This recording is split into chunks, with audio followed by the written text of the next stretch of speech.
FunPop.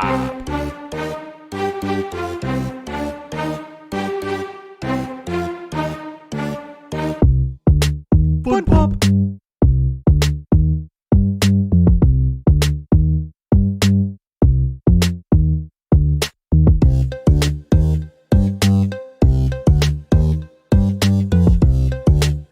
FunPop.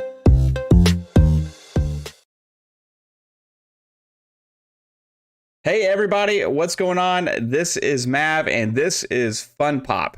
Yes, FunPop episode number 2. This is no longer the first episode, this is the second episode. So it should be a lot better than the first episode, right? We'll see. We are missing one special person today, and that is our man 3-Bit. He is a little under the weather, so he's been at the doctor's office today. He's just getting a checkup, so we want to wish him well. Talked to him last night, and he seems like he's doing good, so no necessarily worries or anything there, just a little under the weather. But wanted to send our thoughts to my man 3-Bit, because I know he hates missing these kind of things. But also, for our second episode, we had already had planned a very special guest today. This guy, I don't remember how we met, like as he said also that he doesn't remember how I met him as well, but it happened somehow. And we've kind of weirdly clung to each other over the last several months, played lots of games together. He's spoofed me in some of his videos, as well as I have kind of made fun of him on Twitter with his Halo outfits and stuff as well. But we are graciously thankful to have our man who had a name change recently, but he's now known as Elk Dude. I call him Cam, but you can call him Elk Dude. What's up, Elk Dude? How's it going? Welcome to the show. Man, you really pumped that all up. Yeah, bro. I feel like Ric Flair coming in here in the WCW days. Give us a woo. Nice. Man, okay. Well, I appreciate it, man. I was just like, I kind of threw it out there. I was like, I kind of wanted to do a show like this on my own, but you got it going already. If I could just slide in there, know. So he slid into my DMs. Yeah, I slid into his DMs, and we awkwardly cuddled, like he said a minute ago. We cuddled from 2,000 miles away. That embrace was a little awkward. Here I am. Yeah, I don't remember how we met because I'm pretty sure you guys chlorophylled me or something, and just I woke up and the next thing I know you were on my channel. Like, what the frick? Yeah, I just like strapped you to a chair and says, "You're gonna put me in the extraordinary trailer. You're gonna put me in the extraordinary trailer." And then you're gonna put me in my half-naked body in one of your. If you don't know what we're talking about, it was in a video. You just have to watch it. It's on Twitter. There's nipples involved. There may be nipples involved today. I made a bet with you. I said if we got 100 viewers today, concurrent, I would show my nipples to the camera. So if you guys want to see my nipples, support the man. Get 100 viewers in here. I think if anything, Cam, that might prevent me from getting 100 concurrent viewers. So it might backfire, which I don't think was going to be a chance anyway. So. We'll have negative viewers, -20. Everybody's bailing. Like, I don't want to even have the opportunity of seeing that. But to everybody in the chat, thank you for hanging out. Again, you got, this is your Sunday. You got things to do, places to be, people to hang out with, games to play, shows to watch, but you're choosing to spend your time hanging out with us, talking about all of that stuff. So thank you so much, all of you. You are awesome. Okay, now we also have my man Psychonauts, who is no longer a podcast version, as he's now second episode into his podcasting career. How's it going, man? How are you doing? I'm doing great. Bear with me, still trying to wake up, but other than that, chat, it's great to have you guys out here today. So this should be a fun episode, so let's get on. Yes, sir, Let's man. do it.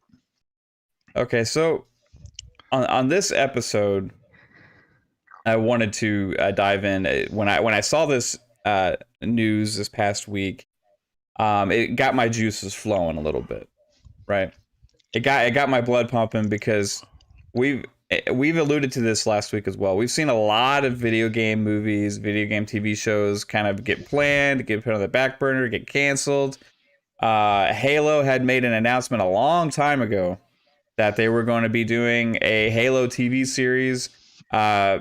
and it's been so long that I kind of start to get worried about it. Is it actually going to happen? Is it going to fall prey to cancellations the same way the big Halo Peter Jackson movie did?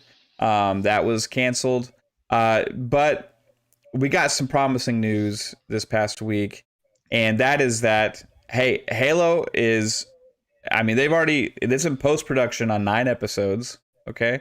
They are bringing the TV series to the new streaming service, Paramount Plus. It's produced by Showtime.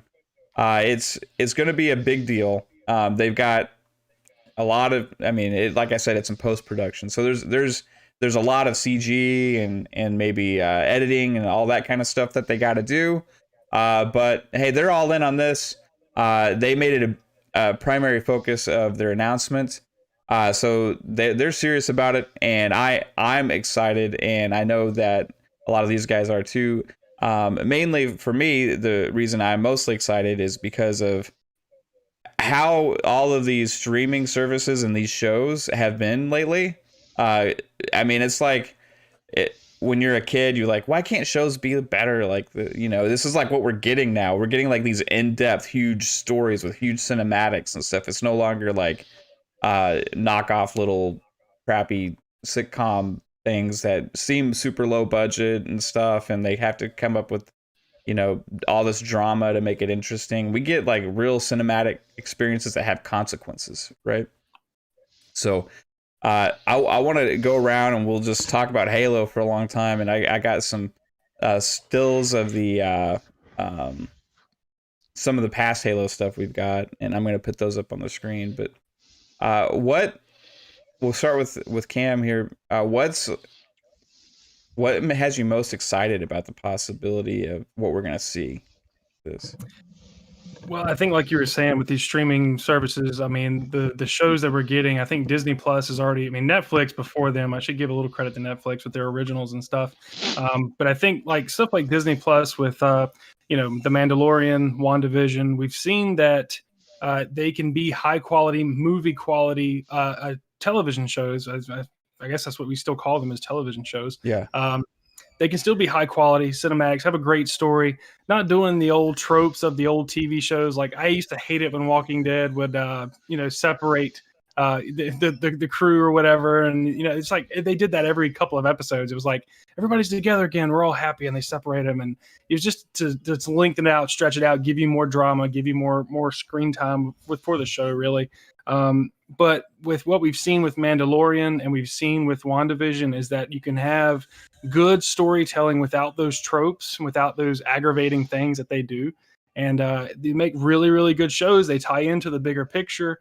And I'm really excited for Halo because I feel like Halo is it's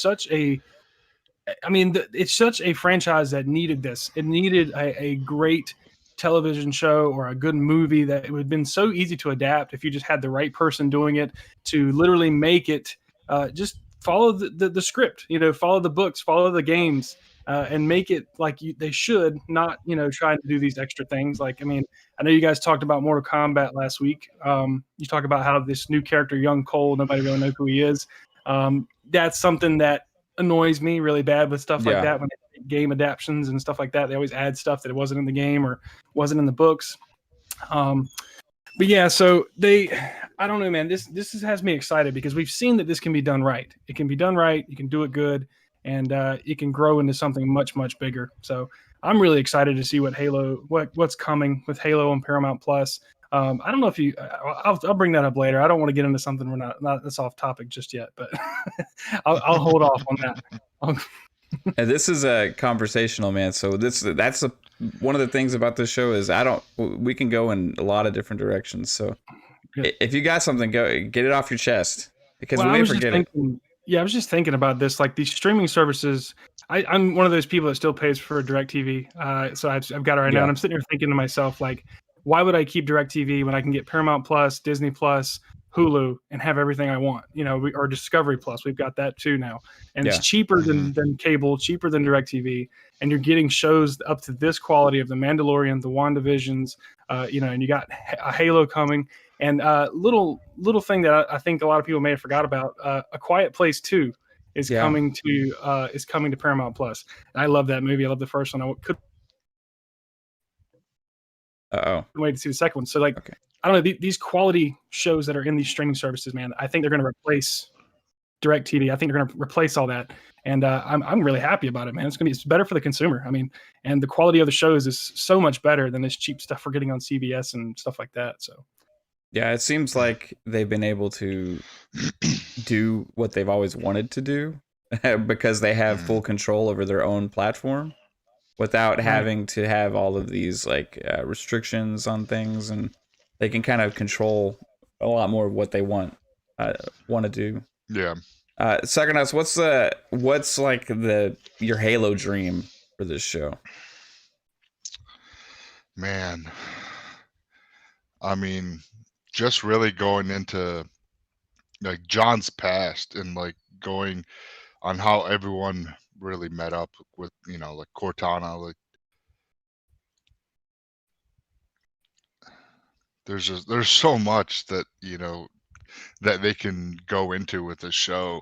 So the possibilities are really, you know, to their eyes and what they can, you know, produce. And but I really can't wait for the show.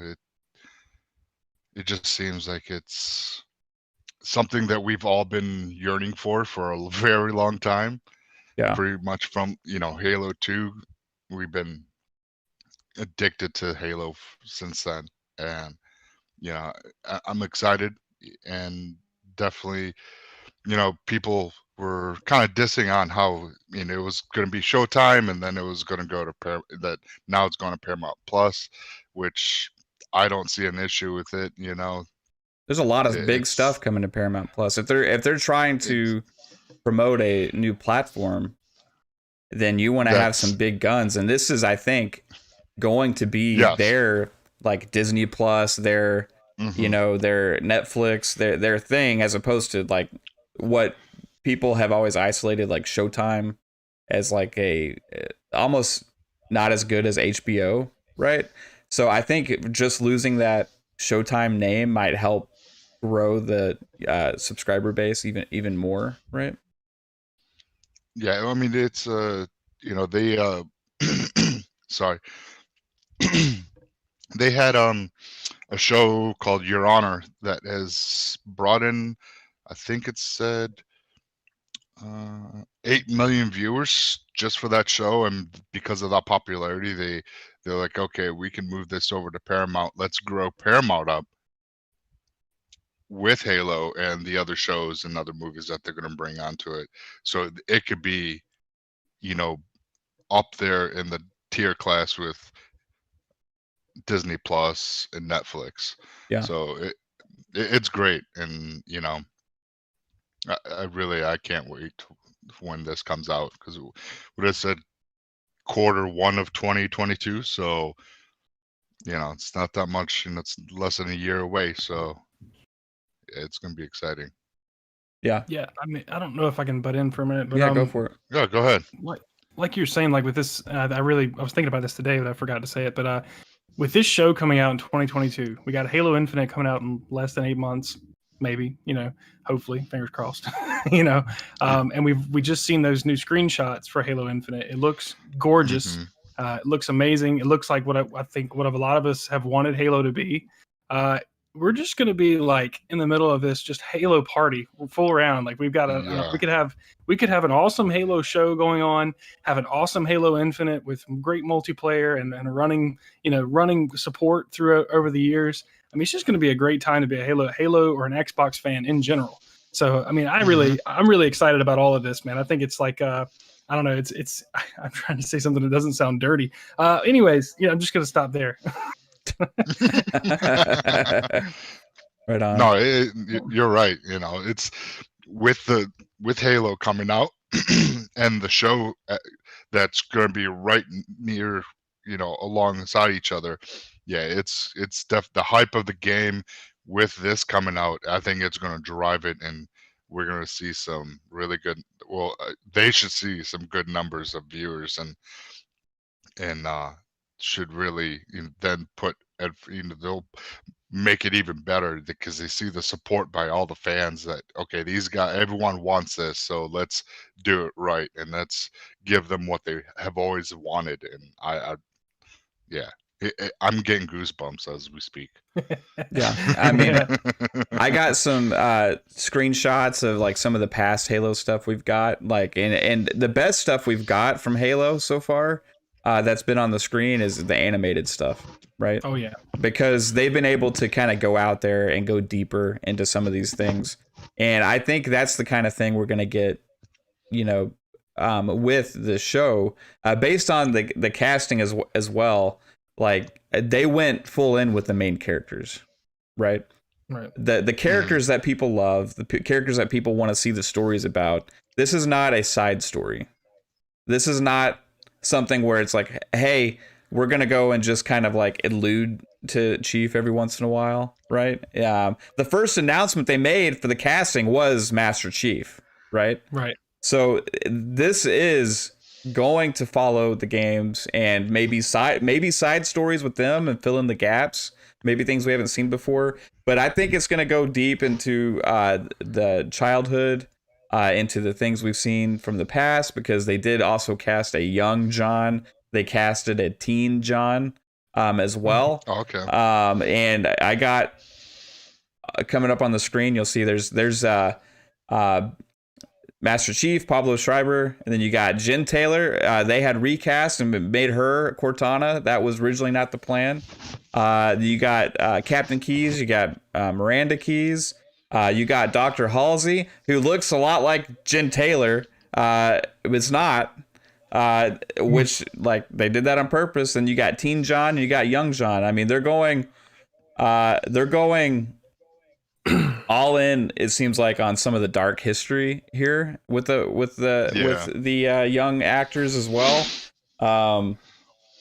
So there's a lot that can be told. Well, I didn't want to tell anybody till now. I've been holding this in. I actually got a DM the other day, and we're actually going to see that John 117 had a wife and she left him for another Spartan. So really, is that for real? That's not for real. So for real. It's so real. You had a little smirk on your face. Was it luck? Was it luck? I mean, he's a handsome man, handsome bald man with a nice goatee. Yeah, it probably was luck. We'll probably find out in the show. Interesting. You heard it here first. So there's going to be a love triangle between it. All right, let me just go ahead and just not own that. I'm going to just say that was a joke because I know somebody on Twitter is going to run with it. Yeah. Oh, yeah. There'll be clips of this everywhere getting sent to Phil Spencer and Aaron Greenberg. Like, what? Did you hear what FunPop said today? You know what Master Chief wants, though. He wants that AI. I can't blame him. I mean, standing around pretty much naked in front of him all the time. What are you going to do? But she's inside of his head as well, so that's true. That's them women, man. Them women get in your head. They push your buttons. Okay, trust me. I gotta be careful. My wife's watching this in the living room. Do you guys think this is gonna fill in the gaps of, like, let's say, like, because a lot of the, if we're really thinking about it, a lot of the gaps are with him in like cryo sleep. You know what I mean? So like, I don't know how much of the gaps there are to fill, because from one game to the next, a lot of times they pick up right where they left off, and then when they didn't, it's because it's been like in cryo sleep. But there was one interesting thought I had. I don't know if this holds any weight whatsoever, but at the beginning of when we saw the Halo Infinite trailer and we saw the Halo Infinite demo, and then we saw the end of Halo Wars 2 and the end of the expansion in Halo Wars 2, there is a gap there involving Atriox. Is it possible that this could possibly take place to potentially fill gaps between Halo Wars 2 and Halo Infinite to show some kind of battle? I mean, Atriox I haven't seen his name in the casting whatsoever. I see a bunch of names I don't recognize. I'm guessing they're going to be like new characters and Covenant and stuff like that. So there's some Spartans. some new Spartans in this as well. So, you know, that could be potentially a different team, you know. Yeah. They could go current day and then go flashbacks to like trauma of childhood and then reasons why he is this way and stuff like that with the younger Spartans, but maybe it's more current. Yeah, more prevalent. Yeah, I mean, it could be. You talk about those names, you don't recognize it. I mean, those could be just voices for voiceover.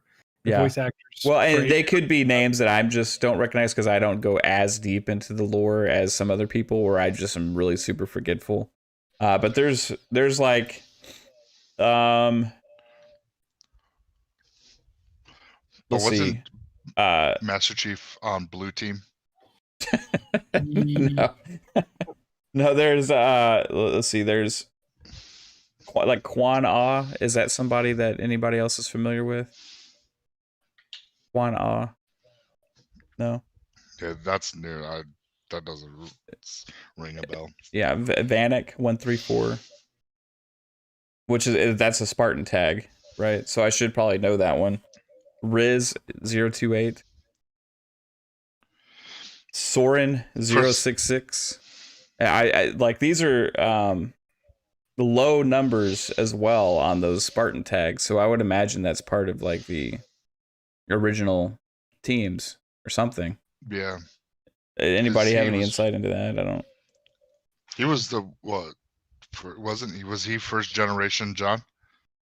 With the Spartans, or was he second generation? He was Spartan 2s, right? Was he Spartan 2s? Okay. Yeah. So he's Gen 2. I don't know. I mean, this show could go to when Master Chief was on a team, you know, because they kind of talked about that in what was it, Halo 5? Correct. Say it again. So. Master Chief was on Team Blue, or yeah, he's on Blue Team. He had his own team. Yeah. So that blue team comes all the way from the origins of the Spartan teams when they were separated into different teams in the program when they were developed as teenagers and stuff. When they did the augmentations and stuff, they were all formed into different teams at that time, and those teams stuck together. So Blue Team goes back to his childhood.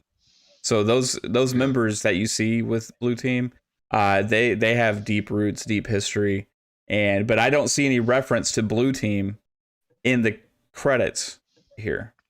So that's what's making me think it's possibly after some other events, or either that or it's before. Maybe because he reunited with Blue Team, you know, for Halo 5.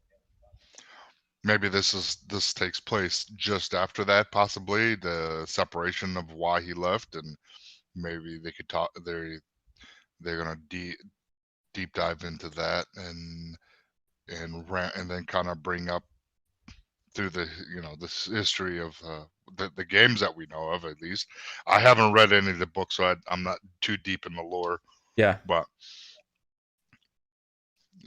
definitely, a lot of speculations on what it can be. I mean, we really don't know until either a script gets leaked or when the show comes out. But we can. Hey, Mav, I'll be right back, buddy. Yeah, no problem, man. All right, so I'm gonna pop open the video of the actors again real quick. So Pablo Schreiber was in Orange is the New Black. Jen Taylor's always been Cortana. That's leading me to think that there was a decision to go potentially more like with a digital representation of her on screen, possibly. I'm not 100% on that, but I think they just really needed that Cortana voice. And she's known more as a voice actress, right, as opposed to like an actual, and maybe she's done other acting things. I'm gonna click on her name and just see. But yeah, she's really known for all of her voice acting. So that would just lead me, almost all of her credits. Well, she does have some just regular. Oh, Automata was animated, or that was live. I'm not sure. Yeah, so some things it doesn't say voice. So I'm curious if it's going to be actually her on screen, if it's going to be a digital representation of Cortana. Which, I mean, they would have to do that some way, either way, but you know what I mean? Like, is it going to be her actually, or is it going to be completely CG? Right. Yeah. And, you know, there's a lot of, you know, you got Captain Keyes here, who plays a huge role in the Halo lore. You got Miranda Keyes, and it's the interesting thing with Miranda Keyes is she looks pretty young, right? Yeah, so that's why I was thinking, because Halo Wars 2, she was, you know, so I'm thinking this takes place years away. So that's why I was thinking maybe after the fact of when he was on that Team Blue, possibly. But yeah, if there's anybody to potentially give us a clue on timeline, it would be the casting of Miranda Keyes. Yeah, you know what I mean, because she popped up in Halo 2. Really, I mean that was and she was young, you know, but she stayed, right. You know, for then you know we all know what happened, but I mean, you know, it's spoilers, but the fact that she's cast in this, we don't know if it's like a flashback type deal, potentially to show certain things, but I think the whole fact that we haven't had something leaked about this is pretty impressive. Like just the fact this thing's been in the works forever, and we have not had any real good information on what it's going to be about or when it's going to take place. I think that's pretty impressive by itself. Yeah, but like you said, she looks. I mean, for Miranda Keyes, she looks about the same age she was in maybe Halo 2. So I don't know. Maybe we're going to have like younger. Yeah, we could have some time jumps. I mean, obviously we're going to have some maybe flashbacks too, but it could be like, you know, we could start off in the Combat Evolved timeline or whatever, and then all of a sudden, you know, we have the time jump to in between Halo 1 and 2 to Halo 2 to Halo 3. And I mean, however, you know, we could see what he was, you know, we thought this would be a cool idea. I mean, what was Chief? What I guess was Chief was in cryosleep during Reach, right? Because wasn't he on the UNSC? Shoot, yeah. I can't even remember the ship's name now. But Autumn. There you go. Yeah. So he was in cryosleep there. I mean, we could see before that, and it could just take us through that whole deal. I don't know, man. It's just I think it's really impressive we haven't had anything leaked on this show, but you know, to really know where it's coming from. But like you said, I think Miranda Keyes being a part of it is a good indicator of what the timeline is. Yeah, that would kind of take my other idea away of, you know, between Halo 2. Or Halo Wars between 2. Halo Wars 2 and Halo Infinite, because that would be impossible, right? Unless there's time jumps and stuff. So she did. Yeah, I mean, at this point, it's not really a spoiler. You know what I mean? I mean, I can't remember which game that happened in off the top of my head. I remember it was 3. A huge moment. Was it 3? Okay. Yeah, it was 3. Okay, so the other thing is, the interesting thing is I don't see a casting anywhere for Sergeant Johnson. Yeah. Which is a huge character as well, right? Samuel L. Jackson. Well, people would be calling for that. You know what I mean? Yeah. Just make it happen. You know, I don't know exactly. You know, so then the other thing, okay, Dr. Halsey, like, I don't know. The actress looks fairly young in there as well. Yeah, that could be it. I can't tell based on the picture, but man, it's just like I've been trying to like piece mill this stuff together and really think about where this story is gonna fall. And unless I'm sorry. Yeah, go ahead.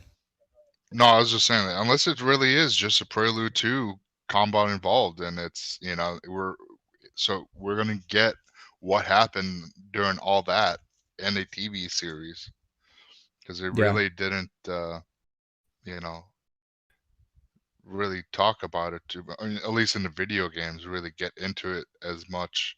so they can really deep dive into that, you know. So because all these actors and actresses that I'm seeing that you're popping up on the screen, they all look very young. Yeah. So it could be, like you said, that would make sense. They just go back to tell the original stories, you know, or maybe side stories revolving around the same timeline. Like re show the games by season. Could possibly very well. I mean, that would be cool. Yeah, I mean, would we all be down for that? yeah, I mean, I'd be down for it. I mean, like I said earlier, like sometimes these shows they want to add stuff that wasn't in the lore or add characters that nobody knows who they are, and if they just stick to it and show us in a really cool way, maybe make a few changes here or there that, you know, just keep it fresh, but I mean, still stay true to the story and what happened. I'd be cool with that, man. Season one's, you know, let's say, I don't know, let's say season one was Halo Reach, and then they went to 1 to 2 to 3 and right on up. I mean, I'd pay to watch that. Yeah. You know? But there's no mention of the prophets as well. You know what I mean? That's true. So no mention of the arbiter, right? Was there what you said? Some of those people that were you didn't recognize the actors. Was there was no casting or like who they were around their name or? No, there's a character named Quan Ah, Quanah, and it's played by an actress, Yaren Ha. Okay, and to me, Quan Ah sounds like a Covenant elite name. There's another character named Adun, Adun. You know, that sounds almost like either a Covenant elite or a brute name. There's another name called Maki. Yeah, like usually the main line characters for like the humans in Halo have like first name, last name. They're pretty flushed out characters, developed characters, or they have Spartan tags, right?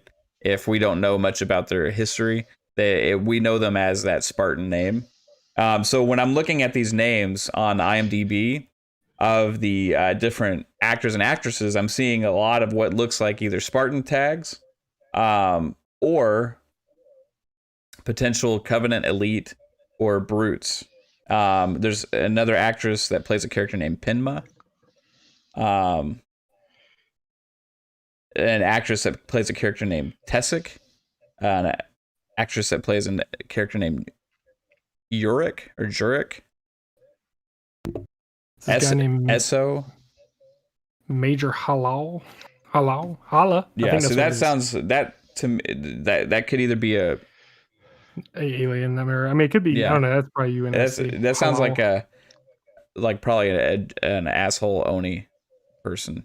You know, it's Major Halal here. You kids get back to action. You know, like it's just like so much to think about with this. And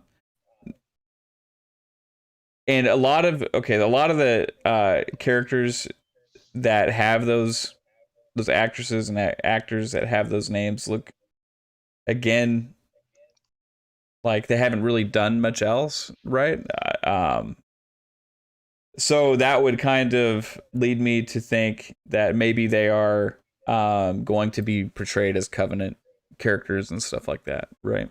They're looking more for like theater style talent or something. I don't know. I'm just speculating here, but I think we're gonna see a lot of Covenant storyline as well with this, which we didn't ever really get much of in the games. We didn't ever see their side as much. We all saw things as we were playing, and then sometimes there'd be a cutscene, and we would see like Halo 2 is my favorite stories with what happened with the Arbiter, you know, and all that, and it was like that was like amazing, like cutscenes and stuff.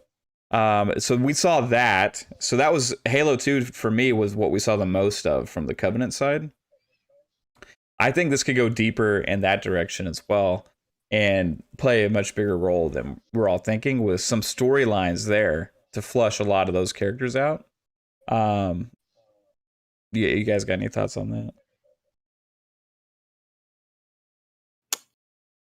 No. Well, I'm sorry, you got cut out. I didn't hear you got cut off. Yeah, I was saying I think the there could be a lot more Covenant storylines going on here, as opposed to just following the UNSC. Yeah, I mean it's with the casting, it kind of seems that way, doesn't it? And so to very well be, maybe going on both sides, because Reach was, Covenant heavy, so we could possibly be starting just before Reach and leading up to it. Mm-hmm. And it's why we're getting a younger Halsey and all these other characters that are younger. That could be the very possibility of why we're seeing this.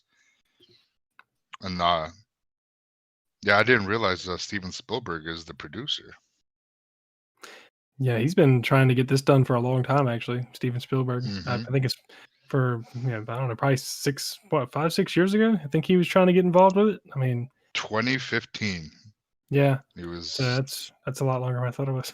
6 years ago, yeah. Because it was supposed to come out 2019, and then last year, but of course, you know what happened last year. Yeah. So that's Yeah, I think if it wasn't for that, we probably would have already had this show. And, it put or maybe it would be coming later this year. They said they had to stop. They were in the middle of shooting, had to stop because of COVID. So I mean, it probably would have been 2021. Probably would have launched with the game. I mean, honestly, that'd have been even cooler. Yeah, there's a lot of executive producers involved with this thing. Yeah. As far as the Covenant thing goes, man, I agree. I think they will show both sides of it because you're going to have a lot of people watching the show that probably never watched Halo. They're just subscribed to Paramount Plus, wanting to watch movies and the TV shows and stuff, and they say, well, what's Halo? And that could be a gateway drug for them. They get into it and say, man, this is a really cool sci-fi story here. And those people have no clue who the Covenant are. So you can't just really just do this show and say, hey, Covenant bad guy, big green man good guy, and just go. So I think a lot of that, what you're saying with the Covenant showing their side of the story, what their beliefs are, with how they believe the Halo rings are going to be the salvation and all this. I think that has to be in the show. I mean, for people who are new and watching it, and it could hook some new viewers. And who knows, you might have some 75-year-old grandma just say, you know what, I'm going to buy an Xbox and play Halo. So yeah, you could end season 1 by revealing the flood. With a big shocker, just like it was in the game, right? Like when the flood appeared for the first time, you're like, what the hell's going on? I didn't know this was this kind of game. Like holy crap, like creepy little violin noise. It was pretty like creepy, it was pretty intense at that time. There was pretty dark. You saw like bodies laying all over the floor, and like you're trying to figure out what happened to them. And they just get reanimated all of a sudden. Could you imagine how much fun they could have with that, with the TV series, and have that as a surprise at the end of the season, and then season 2, you have to deal with the flood threat. It would completely capture a new audience that's just into TV, right? Yeah. And space zombies. Yeah, heck yeah. That's what it is. It's space zombies. Yeah. And with shows like this, right? That's what the best thing about this, because you have more than movies. Movies, you have to okay, we got to jam pack as much as we possibly can into 2 hours, right? And there's not enough time to go through and develop all the stories of the characters, the backstories of the characters, the motivations of the characters. All the side stories. There's not enough time to do all of that. With these subscription services and TV, it allows an opportunity for them to tell a progressive story over, for example, this one's 9 episodes, and from beginning to end have something that builds and grows and comes to a crazy culmination and gets you excited for that next season. And I think one of the first shows we saw that really succeed with on Netflix was Stranger Things, right? Like once Stranger Things was over, you had to know what was happening in season 2. You couldn't wait, right? Yeah. I mean, that's happened with HBO shows for a while now, but that as far as Netflix or all these other things, right? Like that was a big thing, and I think that kind of launched a lot of the ideas that these people had for all these shows. And now we're seeing, The Mandalorian is one of the best things I've ever seen on TV. It's just a fully fleshed out progressive story where one episode affects the next. It's not isolated episodes where it's like, hey, this is just a little different story here, and then we're back to regular world, and then it's another isolated story here, which is what most shows were. It was like same characters getting into different situations, right? But this is a progressive story in the fact that it has a timeline that actually has an impact on bigger and grander things, right? Where we've seen WandaVision on Disney Plus have some massive implications for the entire MCU, not just that show, right? And that's the kind of stuff that these streaming services allow for us to be able to see. And hey, guys, we got a nice surprise here. 3-bit. Hey, You made it. Let's see, can you guys hear me? Yeah, I can hear you, Yeah. dude. How you feeling, man? There we go. Man, Are I'm we feeling glad pretty to good. see you? What a day. What a day. Yeah. What a day. Yeah, you had to go to the how are you doctor. guys? Doing good, man. Yeah, had to You do are. a whole 9. I feel pretty good. Just, I get occasional headaches and stuff, so I just wanted to get checked out, and I'm all good. So here I am. Yay. Well, it's awesome Awesome. to see you, dude. I'm glad you're starting to feel a little bit better. I know we have some viewers that are super happy to see your face. Shout out to Star Ghost, who I'm sure is happy that 3-bit is here making an appearance. And also everybody else in the chat, thanks for hanging out so far. I see Infinite, Avish, Clowns is hanging out, Mama Rocks. Yep. All you guys are Mama. awesome. Come and hang out for a new show. So 3-bit, we've been talking about Halo for about 45 minutes. I don't know if you've had a chance to listen in at all. About Halo for hours. Yeah. Now, That was my jam. I can It's kind of. good to see you, Elk. And sorry about the noise. There's stuff going on. Oh, that's okay. Oh. Trust me, I had kids screaming in the background 10 seconds ago, so you're good. Yeah, you have the school stuff going on right now in the background. Lots of stuff going on. My sisters are over right now, and they're celebrating. They're celebrating something. I don't know what they're celebrating. Hey, well, congratulations for whatever they're celebrating. That's awesome. Yeah. So yeah, good to see you, man. So everybody, 3-bit is here. So I want to get some of his thoughts on the Halo series. And Okay, we've been diving deep into this, and so far we've kind of alluded to some of the casting, right, that they've had, and how it may give some clues into the timeline. How Miranda Keyes is in there as being casted, right? She looks fairly young. The casting for her. There's a bunch of Covenant. I'm assuming they're Covenant names. I don't know if you have an insight into that or not, because there's a bunch of names I don't recognize that don't seem like human names to me. There's also we were talking about how some of the casting. The only casting, I guess, that's from the TV or from the video games would be Jen Taylor, right? Yes. Yeah. As far as characters though go, like, right, we got, so I have this little slideshow on the screen here. So we got Master Chief. We got Jen Taylor. We got Captain Keyes. We got Miranda Keyes. We got Dr. Halsey. Now for Master Chief, I know that actor. I know he's pretty tall. Yeah. I think I remember seeing him in like some medieval stuff. Was it Game of Thrones? Was he in Game of Thrones? Maybe I'm thinking something else. He's in Orange Is the New Black. Oh, okay. I know that. I don't know everything he's done. I'm not really familiar with him because I didn't watch that show. Yeah, he was in some things, not so much. Is he also doing the voice? Please, God, no. Yeah, Steve Downs. Like, I don't know, man. That's interesting because unless he sounds just like Steve Downs, you know, Cortana. Steve Downs. You know, I can hear it right now. Yeah, this squeaky little voice. Cortana. Cortana. I'd be out faster. I mean, they could get away with it, especially Master Chief. He wears a helmet all the time. Yeah, you know, they could just Batman the voice. 6'5". You know, they'd have to Batman it. I mean, would they hire like an actor like that just to walk around? They could have gotten anybody. They could have gotten like Shaq, you know, to walk around in Spartan gear. I mean, you know. Well, you can ask that question with Pedro Pascal with Mandalorian. Yeah, but he could be anyone, but it's his performance. In season 1 they did make a face reveal. True. And in season 2, even further into that.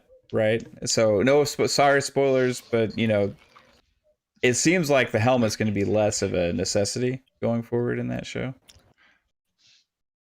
Yeah, but I mean, I don't know. That was the first show. Oh, okay. Sorry. Go ahead, Psycho. No, I was going to say I don't think they're going to reveal Master Chief's face. No, since they never portrayed it in the video game. I doubt, unless that's like one of the cliffhangers. They reveal his face finally. But I think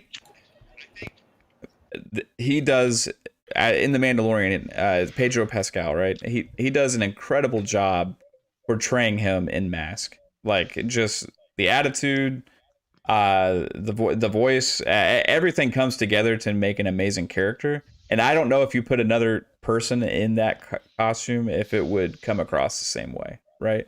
So they maybe see something in this guy that makes him be able to portray that. I just don't know about the voice. That worries me. Well, he was in American Gods portraying, what was it, Mad Sweeney. So yeah, maybe I'll check. We can check that out and see what he sounds like, possibly. I just think if you're gonna do Halo, you got to have Steve Downs do the voiceover. I think you're gonna have a lot of Halo fans get angry if this guy starts talking and he sounds nothing like Master Chief. You know. Hey, I'm from Saskatchewan. Hey guys, hey, Master Chief. I mean, the thing is, like, I think if anything, Mandalorian proved to people, it's that you can have a very powerful performance without even showing the face. Yeah. I think that was like a good testing ground for what they're going to do with Halo, because a big mystery to Master Chief for a lot of people is he is sort of the machine, and then Cortana is like the human in a lot of ways, and it's that sort of balance between them both that makes Halo interesting to a lot of people. So who knows how they're going to do it, but I'm very excited to see a interpretation, big budget TV show. We've seen like some other ones before with Spartan Locke, and we had another one. I can't remember the name. It had the girl from Narnia. That one was really good too. Oh, so it's cool to be able Forward to see Unto that. Dawn. You know what I'm talking about? Yeah. Psycho? Yeah. Yeah, Forward Unto Dawn, what Elk Dude just said. Yeah. I think it was. That one of them followed Lasky as a kid, going through like ODST training or whatever, right? Yeah, that was it. I got that sucker on DVD. Yeah. That was a little very low budget to me. I mean, it was. Yeah, and that was awesome. It was still awesome. Yeah, it was. You could tell like they wanted to do more. Like at the end when you see Chief getting into it, taking on the Hunter and the Covenant and everything, it was really cool, man. Just makes you wonder, like, what can they do with this with some actual money behind it? Like, I just can't wait to see it. Yeah. But they better have Steve Downs doing the voice. And even Halo Nightfall, right? The one that you're talking about that had what Spartan Locke in it. Locke. You know, and Locke was not a Spartan yet in that, right? But in that you saw like the elite walking across the like the forest at the beginning, you know, the one that goes and plants the bomb in the mall or whatever, the virus or bomb or whatever it was. Like that, it just looked really fake and pretty crappy, and that was like probably the highest budget thing they've ever done was Halo Nightfall. I would assume, and it was okay, right? I had my issues with it, but it's kind of boring. Yeah. But they already put now Nightfall. That's the one with Locke. Right? Yes. That's the one you're saying is boring. That's one where they got to go to like a piece of that Halo ring that's like floating through space, and they have a certain amount of time to get on it, find something, and then get off before the sun comes out. And there's like some mysterious thing there trying to kill them. Yeah, I did not like that very much. But my dad, he bought the Halo MCC collection. I think it came with it, and he watched it with my mom. They actually liked it, though. I don't know. Oh, they liked it. They like Halo liked Nightfall. Maybe it's because they weren't familiar with the games, really, and they just they had no idea what was going on. But yeah, I got some stills on the screen of some of this stuff. But they put $40 million in 5 episodes so far. So if that tells you anything of the production that they're doing, almost like $8 million per episode so far. So I would say that it's definitely gonna be what they have imagined it to be, what we've always wanted to see. I think they're finally like, okay, if we're gonna do it right, we need to put money into it, and they're gonna do it right to by us by doing this. Yeah, so. And I don't know how much you guys dived into, like, I'm just getting in here. It's good to see you, Elk, by the way. And the streaming services of Paramount Plus, I'm kind of getting annoyed by these streaming services because it's just going to add up to me just paying cable again. Right. After a while, like I start paying for HBO Go, HBO Now, whatever it's called, Disney Plus, Hulu, Netflix. It's starting to add up. Yeah, there needs to be maybe a little bit of consolidation there, but I will say this, right? As an advocate for streaming services, they provide a better opportunity for better quality shows, and more of those. And the second thing is you have more freedom to pick and choose on the fly. Whereas like cable, it's like you have your packages, right? And you get like your tiers, and there's always something that's missing if you cancel like a package and you go down, right, that you want. So you end up getting like a top tier package, and it's like either you're all in or you're all out, right? Whereas these, like, you could, let's say you just cared about the Halo series for Paramount, you could just do for a month and then get through that, right? So that would be like my advocacy for that. However, it is annoying to have so many subscription services because you can't remember how many you even signed up for. You know what I mean? I don't even know what all I'm signed up for right now. Well, Peacock they got 2. It's free, but there's some commercials, or you can pay for it with no commercials. So maybe they could do that route with Paramount Plus, that it's a free streaming service, but with commercials tied in, or you can pay for it with no commercials. Right. They can go that route to kind of get it launched and get it going. Well, the Paramount Plus they already announced the pricing for it. It's like $4.99 with commercials. Okay. And it's $9.99 without. Yeah. I mean, besides it's Office, what does Peacock have? All the Harry Potters and anything NBC. But the HBO NBC also has that, right? Because technically HBO is WB, Warner Brothers, and then Warner Brothers does Harry Potter. Yeah, well yes, but they did some kind of deal that it went to Peacock for because HBO Max did have Harry Potters in the very beginning, and then they went off, and now they're on Peacock. I guess they have Yellowstone, which used to be Paramount, I think. I'm not sure.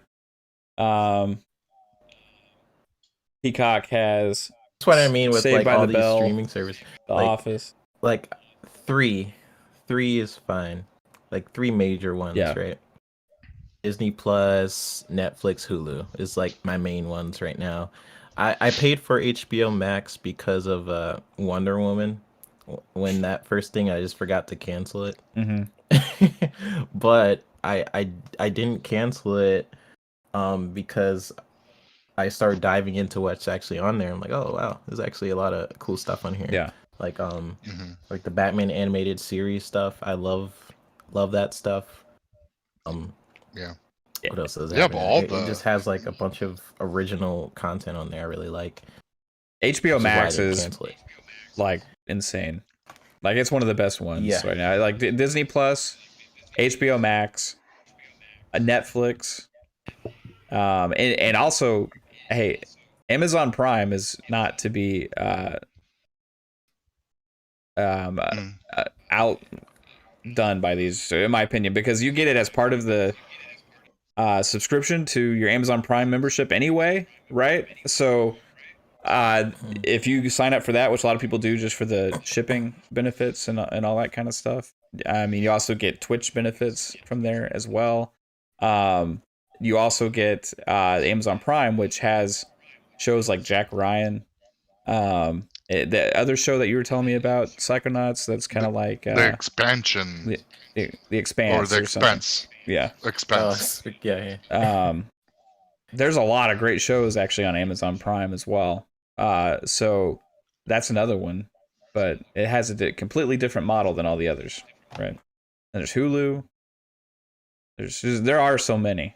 But I personally, I prefer, I guess, choosing what you want as opposed to being forced into everything. I guess is what I'm saying. And I like having all of it on demand, and some of them like where the shows launch all at once, so you can like go through and watch everything, binge it. Forgot I had Amazon Prime.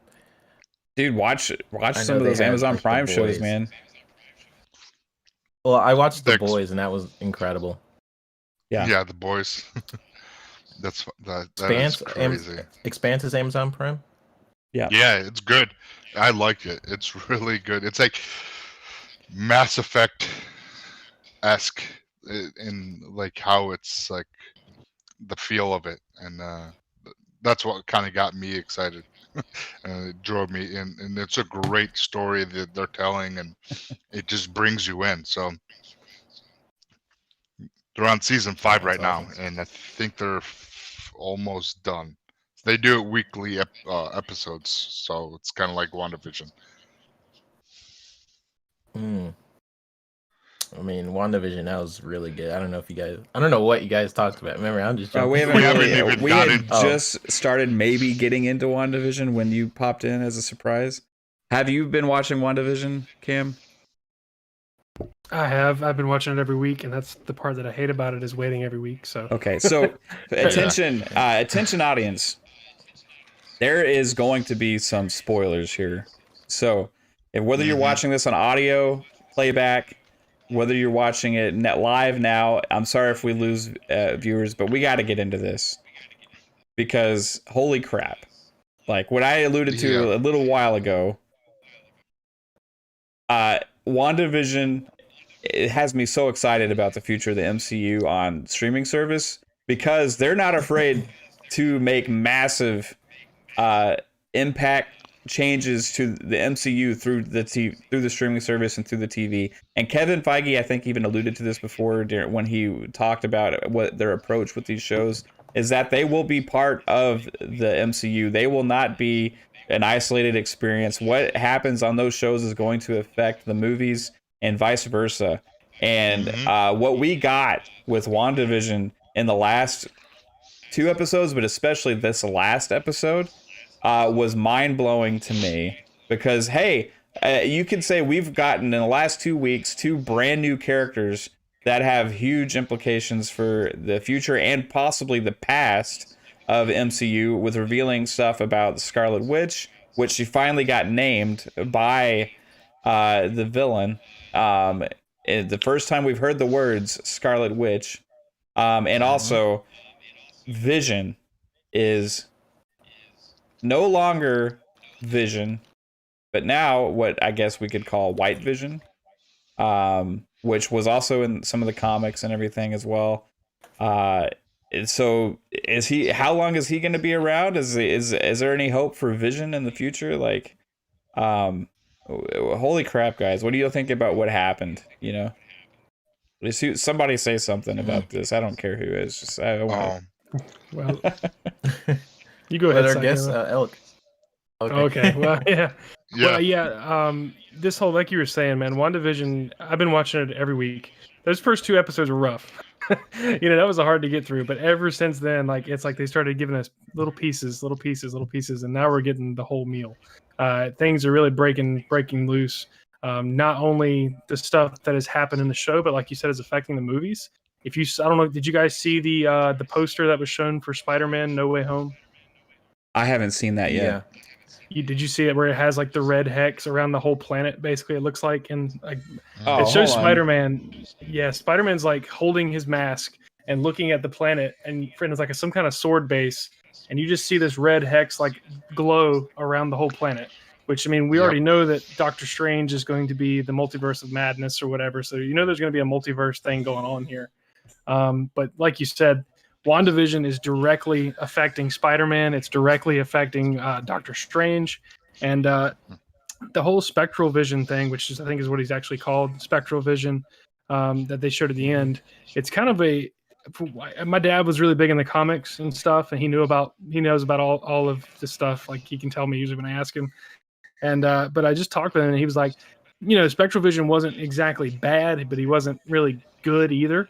So it really is going to make this whole thing confusing for Wanda, because she's going to have to fight spectral vision. We assume in the next episode, and he's not going to remember her. He's not going to know who she is. And supposedly he's like Vision without the human aspects of him, right? Yeah. Like when I first saw it, I'll be honest with you, my hope was that Ultron was back. I was hoping somehow Ultron was going to weasel his way into this body, and we were going to get Ultron back, because I think Ultron's one of my favorite villains of the MCU above all these years. But anyway, the whole WandaVision thing, man, it was insane. Like, I mean, it's just the way they're not afraid, like you said, to dabble with stuff. It's getting dark, which we didn't really expect Marvel to do. Like when they said Blade was going to be a PG-13 movie, I was like, how is that going to work? But then you think about it, you're like, don't doubt the man. Don't doubt Feige, because he's done such a good job so far with these movies, the television show, this whole universe working together the way that it does, and just leaving you wanting more and more and more, and never getting tired of it. He knows what he's doing. And dude, this WandaVision is amazing. You got Falcon and Winter Soldier coming. We got Loki coming. All this stuff is coming, and I can't wait to see where it goes next. But I'll leave it at that. I'll let somebody else say something here. I'm going to go see if I can help my wife for a second. Do you want to take that 3-bed? Yeah, I'm trying to bring up this image. There we go. Yeah, on the screen, Spider-Man. Sort of jumping off of what Elk was saying, the MCU is something that people keep continuing to doubt, even after especially after Endgame. I would say they're like, okay, well, they built up all this time for this one moment, and that must be it. That there's no way they can top that. So why even try? You have to think about they have plans for at least 30 something years of movies. They have keep going for as long as they want, because comics go as long as they want, and is to go by comics. They have tons of source material to go after with the comic books, things they haven't even touched yet within the movies itself. So history, if anything, history is to go by. Kevin Feige is doing a great job at interpreting the stories, but doing it in a way where we are growing up with the characters, so we are also, I don't know, it's better than DC's approach for sure, right? Where it's introduced all these characters, and you're like, care about them. Hurry up so we can make millions of dollars and do these stories that people like. Where MCU is like, okay, we're gonna get to those stories that you like in the comics, but let us to that moment so it's more special. It's you care about it a lot more. So with WandaVision, what they have done with these like a lot of people felt like Elk, and including like my sisters and my friends. The first few episodes, people were just like, eh. I didn't mind it. I knew it was slow, but I knew it was going somewhere. Yeah, I'm anything comic book related. I'm just like, I'm all in. That's pretty much what I do. I teach comic books, and stuff like that. So I love it. Latest episode, what they've done is really cool. I love how they dive into her backstory. I don't even know how many movies it took. I guess since Age of Ultron, when we. It was like when they introduced the character. So since then, we've gotten only hints to what her backstory was. Yeah, we've heard about those events, but we actually got to see them take place from her perspective now.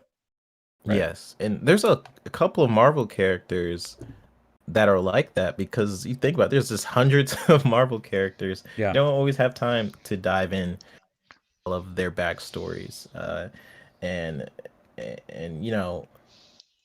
which is fine because the way they do it is in a way where you're like, you kind of accept it. Like in Endgame, I forgot what the number count was, but I don't think it was like 100 something characters in that movie.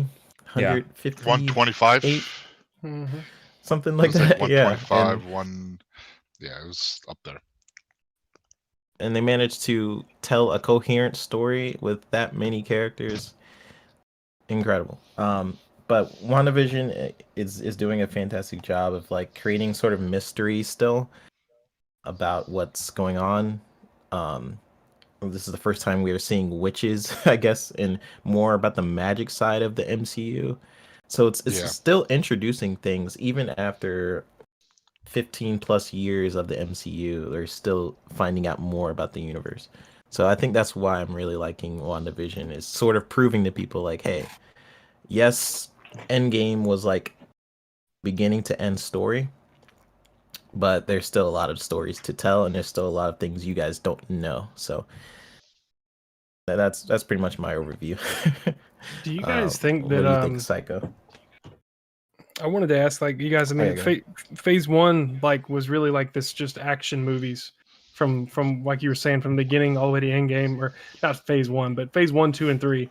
I would just call that chapter 1 of the Marvel Cinematic Universe. I mean, that was kind of like just the action superhero movies. But now, like, ever since Endgame has ended, we've been leaning more and more and more to this darker, more magics getting involved, whether it was Mysterio with his holograms, whatever.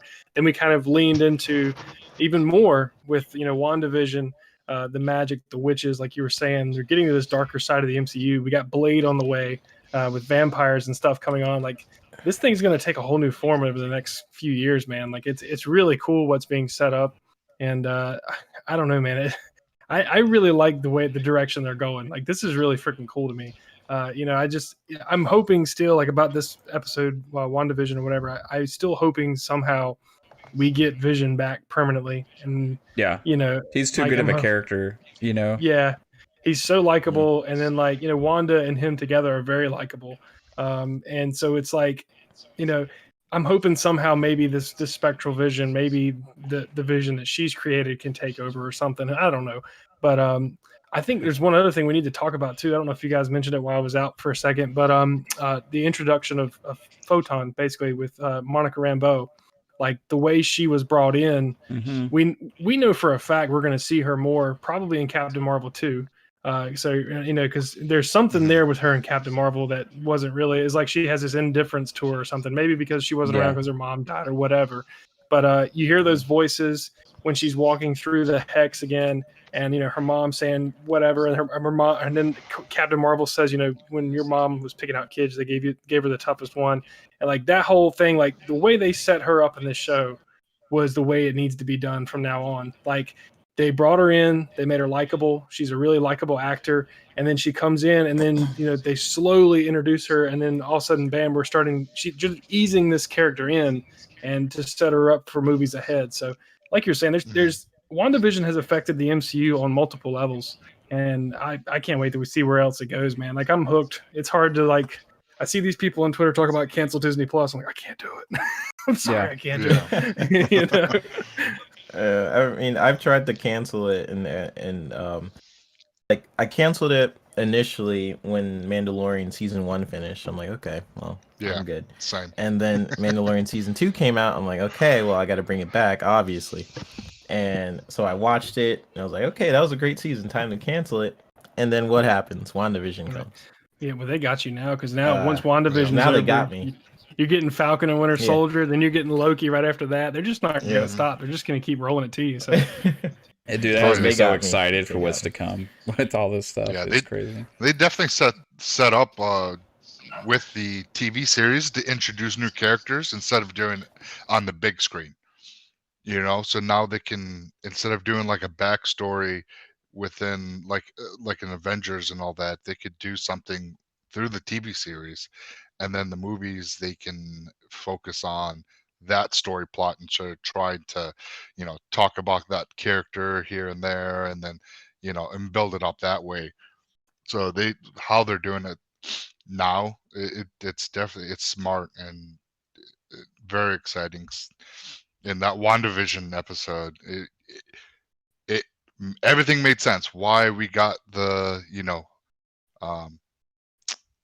I Love Lucy style episodes and all that, and it's like, why are they doing this? And now you see it, and it all makes sense. Like, okay, because that was her childhood past. That's what she would love to do. Watch the Dick Van Dyke Show and all these other shows. So it makes sense and why we saw that and got that. So, and it's just really incredible. And then with Agatha and now Wanda kind of having a fight out over with the kids, and then we saw, would you say Spectrovision Elk Dude? Was his name? Yeah, that's it. Yeah. That's what he was in the comics, at least. I mean, I'm guessing that's what they're going to call him. But so yeah, it's exciting, and they're pushing new grounds with how they're doing it, and being how successful it is, and they're seeing it. Now we're going to see it with Winter Soldier, the Falcon and the Winter Soldier, and then Loki with the multiverse. So that we're going to get that, you know, more about the multiverse in those episodes. So yeah, it's exciting times to be a Disney Plus subscriber. And Wanda, she's about to be she's about to be kind of sad if they follow the comics. I'm just saying. Yeah. Because Vision's gonna have to die again, and then the other Vision takes over, and he's a good Vision. Like he's I guess it is the spectral. I can't remember in the comics, but I do remember Vision dies and he comes back, but he's more of an android. Like he's very much a robot without feelings and emotions, and it seems like they might go that route. I hope they don't. Just because I feel like we haven't had enough time with them. Yeah. I feel like we haven't had enough time with Vision and Wanda. They've had years together, but we've only had, I don't know, how many movies and yeah. And it's been alluded to more than it's actually been shown.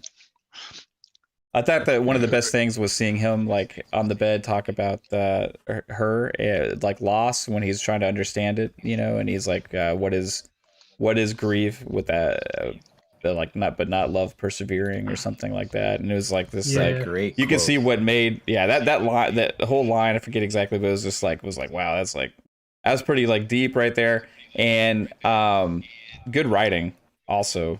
Like it hit me right in the tenders, man. I was I was watering up. The waterworks was coming. I ain't even gonna lie. And you can see that connection of like why they were so close, right? And that it made a lot of sense. But going into more of her, like they alluded to the fact some things that maybe the comics already had or whatever. But I like you guys have told you before, I'm more of like X-Men. I watched the cartoons, right? and the movies. Like all these things I'm more familiar with from all of the cartoons and the movies and stuff, right? I wasn't a person to go and read all the comics, right? Didn't read the books, comics, none of that stuff. I just watch. I prefer to watch my entertainment, right? And so some of these things that you guys may know about, it's like like the same thing with The Walking Dead. Like a lot of people know everything that happens on The Walking Dead, but they change things, and the same with these movies. They don't necessarily always follow the comics. Like they're creating their own timeline, where there has been a lot of differences, but there also has been a lot of similarities as well. So they could, who knows what they're going to do with Vision. But what I want to go to is Wanda, because it alluded to the fact when she was a kid, she already had some ability. Yeah. That we didn't know about, right? Right. And that the Mind Stone. reason, the reason that she didn't perish there when they were doing that test on her potentially was because of her inherent ability that she already had. And that is what was enhanced. So that's how she actually got the abilities that she has, right? So that also has a connection to where another reason maybe why she has a connection with Vision, because they also have shared the same stone, right? Was that the Mind Stone and that in Vision's head as well, right? So you know that's a different kind of connection. For some reason, they both have their powers because of the same Infinity Stone, right? But learning that she potentially already had those powers, that she is some kind of being that Agatha Harkness, and by the way, shout out to Catherine Hahn, because she's great. Oh man, like we all think of her as like this comic actress, right? And she's amazing at that, incredible at that, like hilarious. And then you see her in this and you think, okay, they cast her to be that like sidekick funny, like, you know, whatever. And then the flip flop, she's the big villain here, Agatha Harkness. And then the way she turns her character and acts, like with this like walking her through her timeline, and then you know at the end what it shows, and then it shows at the beginning, and she seems she did a great job in she was Dr. Octopus in Spider-Verse, right? She did a great job with that too. Yeah. Just amazing actress there. They, like the casting on the MCU just continues to be incredible, right? So but yeah, like learning that Wanda already had these inherent powers, and that she's somebody that Agatha Harkness already knew about was coming one day as this being that was going to be an all-powerful witch called Scarlet Witch or something, is like really interesting. It leads more depth to the character, that there's more going on than just, hey, she was experimented on, right? Yeah, and I mean, it's also showing too, like, I mean, she hinted at it, Agatha did, like how powerful Scarlet Witch is. Like she's talking about, you know, a simple mind trick, which she had the locust. It's like a simple mind trick takes years of study or whatever. She's like, but you've done it on thousands of people within this little area, and you've had no training really. I mean, it's like, how do you do this? You know, so you're really hinting at how powerful she is. And even before that, when Monica Rambeau was talking with Wu and them talking about, you know, she almost took out Thanos by herself. You know, if he hadn't initiated a blitz on her by just pretty much nuking the place. So I mean, this character is extremely powerful, and from my understanding, 3-bit, you're more of a comic guy, right? You know comic history more than I do, I'm sure. Yeah, from my understanding, Scarlet Witch was more of a villain in the comics than what she's been portrayed as.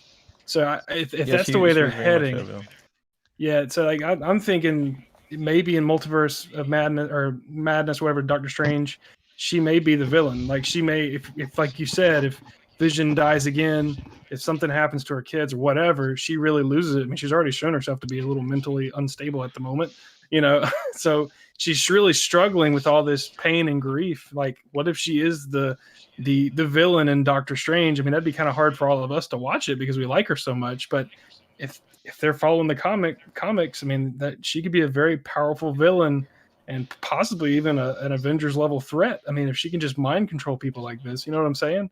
Like, I mean, what if she... That's a good point. Yeah, I hope not. Yeah, but you know what, dude? She just mind control freaking Falcon and Winter Soldier, and, you know? Yeah. That's crazy, well, like dude. her powers, with her powers, like in the comics at least, like she wiped out the mutants. They took away their powers, didn't she? So Yeah, with I mean, with because seeing that picture with the Spider-Man that you were just talking about, Elk dude, like Right. now the hex is around the world. Well, is that what they're setting up to Well, be? Because now with having, the kids are either going to be absorbed by Mephisto, or something else happens with them, and then that's going to trigger, and then seeing Vision, that's going to trigger that event.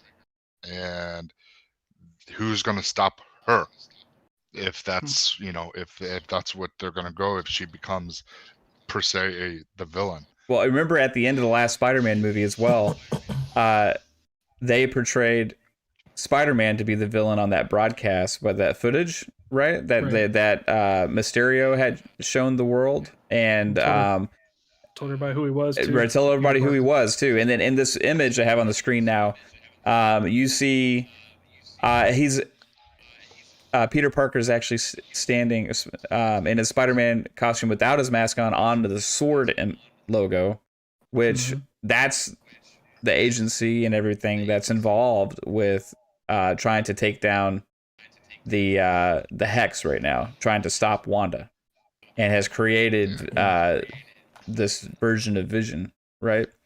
So this could be what we're seeing with WandaVision, could be setting up the entire next phase with antagonist, protagonist. But what I will say is, man, if they actually go that route and make Wanda the supreme villain over the next phase, that would be the biggest flip that I've seen, and also villain character development that we've ever seen in anything, to where we're going to be conflicted ourselves watching this, because we know what happened to her as a child.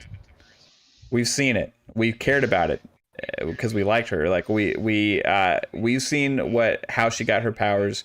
We've seen what the good guys have done to her with Vision, right?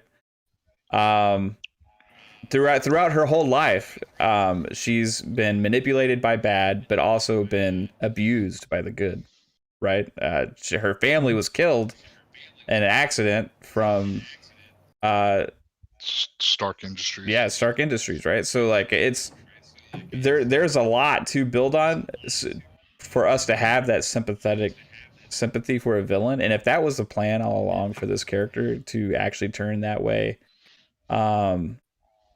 it would lead to some very conflicting moments from fans, like when they're watching these movies. For sure.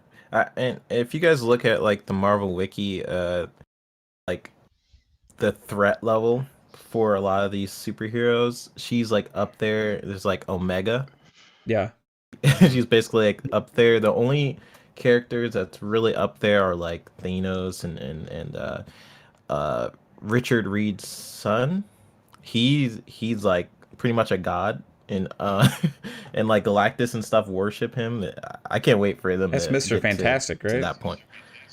Yeah, Mr. Fantastic's son. He's pretty much like he's OP. He can like create universes and stuff. Yeah. And with Scarlet Witch, she has such an interesting backstory with her comics, because the way she was introduced wasn't as an Avenger per se. She was introduced as the Brotherhood of Mutants, as a villain. So she was actually in the Brotherhood of Evil Mutants, long title, alongside Magneto and Quicksilver. Magneto's her father, and there's different versions where Magneto is her adopted father. I guess they're changing up some things, not sure. But yeah, she always had this sort of anti-hero backstory. Like, yes, she has a very good side where she fights with the Avengers. She's very good there, but she also has this other story where she's not so good. Well, she fought with if Ultron. Anything, you could kind of follow Ultron. She was with Hydra. We've seen in the backstory. So if she does become the villain, which Elk did bring a good point there, if she does become the villain in any sense of the word, that we could kind of see the progression. If she did become one, see how angry she got when she was fighting Thanos. Like, you took everything from me. We seen like her be happy, and then immediately something happens where it destroys that happiness. Civil War. So I hope she doesn't, but that's either way. It'll be, it'll be good storytelling if she did become a villain. Like, there's a lot of signs that can point to it. If next week, well, I'm sorry, you go ahead, Psychonauts. No, I was just gonna say something with what 3-Bit brought up with Mr. Fantastic's son. Agatha Harkness was her pretty much nanny in the comics because how powerful he was. Okay, I didn't even know that. Yeah, so she was. I guess there was a coven.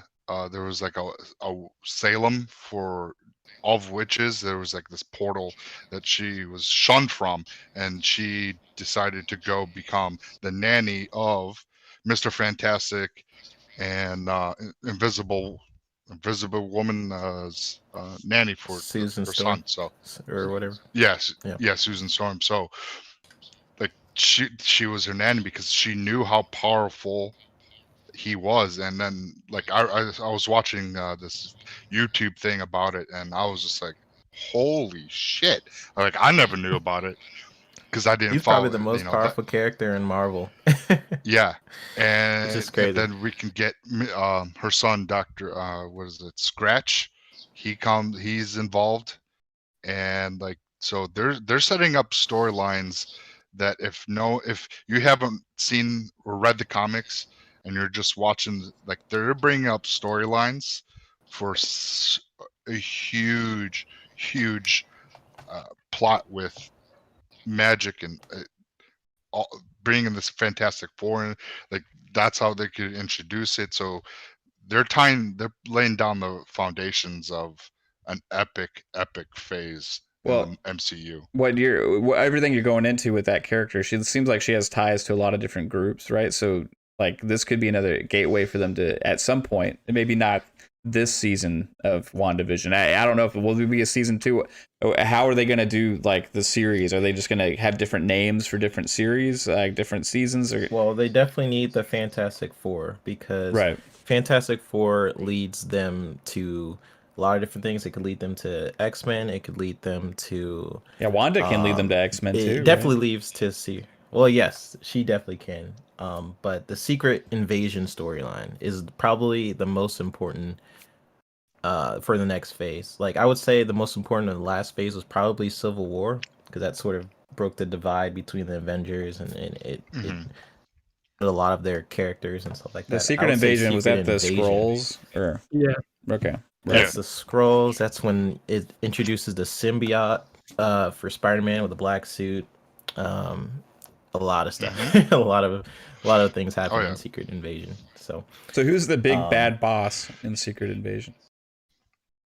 Is there just one? If I remember correctly, I think it's just the Skrulls. It's the. So I always thought of it, whenever people alluded to that and talked about it, I always thought of it as the Skrulls, as like, just like that society was like the villain, right? Yeah.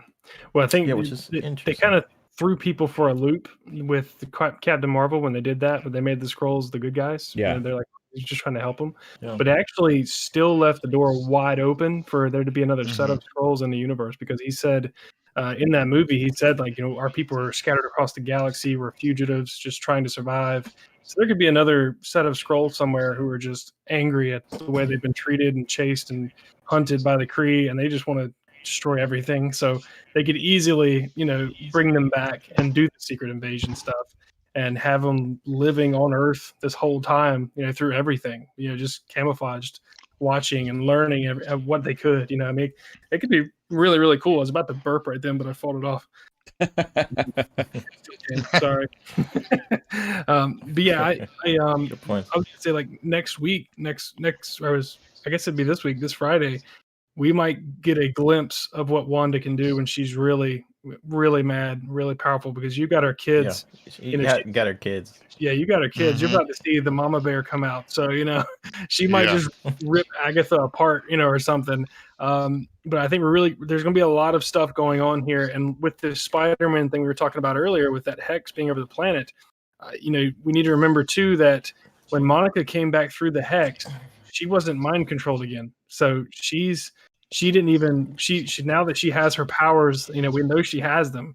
She's immune to the hex basically, because she walked right through, no mind control, no 1990s humor came out of her, So I mean, she's going to be in there. Yeah. Even she may play a big part in Spider-Man. I mean, like you said, man, they were not afraid to take this show and make it affect the whole thing. So those people who just watch the movies might come into Spider-Man and be like, what the heck is going on here? There's a big red glow. We have no idea what's going on. There's this witch lady who's controlling people. Like the places they could go now. Like, I still believe 100% Captain America's coming back. I think, they already showed us they can de-age people in Endgame. Yeah. Send a little time through Scott, make him crap in his pants in the suit, but hey, he's young again, So, I mean, they can do that with Captain America if they need him. I still think we're going to get him back. I mean, the craziness that has been set up and the things that they can do, what they can do, it's insane. But I mean, I think next week we're going to get a glimpse of what Scarlet Witch can really do, and I'm really excited for that part of it. Sure. I think the hex is what is giving Agatha her power. I think, well, to some extent. That's my theory anyway. We'll amplifying it, I think. Yeah. I think it's amplifying. I think once she's outside of the hex, it's she won't be as powerful. Yeah. I don't know. In the beginning of that, how they showed her backstory with like the other witches all trying to take her down, and then she ended up sucking the life out of them somehow. She drained their power, right? But that was like hundreds of years ago. So maybe she's doing things to stay alive. Yeah, she hasn't aged, so probably if she had. Maybe she's here for Wanda because of the same reason. Like she wants to suck the life out of Wanda, but clearly she probably wants to become all powerful, and she thinks Wanda's the. Or figure out, because she does train Wanda to control her magic. She becomes her teacher in the comics. So she could be like, well, instead of me fighting you, let me help you control this power that you have. So maybe Harkness will be the gateway to her turning evil. Maybe there's a lot of ways they could go. Who knows, man? It's crazy. And we got the Eternals are coming. There's all this stuff coming. We got Asgardians living on Earth now. Like, hey, what's the ramifications of that? You have like this small population of Asgardians living in Norway now, just like hanging out. Super strong. Yeah, I mean, they're not all Thor. Thor's like, the almighty, powerful Asgardian right now, but they're not human. They're more powerful. Natalie Portman is taking over as Thor, right? She's gonna be the new Thor. At some point, she's gonna wield Mjolnir at least. Yeah, it's crazy. Well, man, this is awesome. It is. They have a show called What If coming out from the MCU. That's going to be a TV series that's going to be, I think, animated. But they had what's her name? Steve Rogers' love interest in the first movie. Carter. God. Yeah, Carter. Like it has her as Captain America. Right. Yeah, it's like what if she's what if she took on the and she has the British flag on the shield, and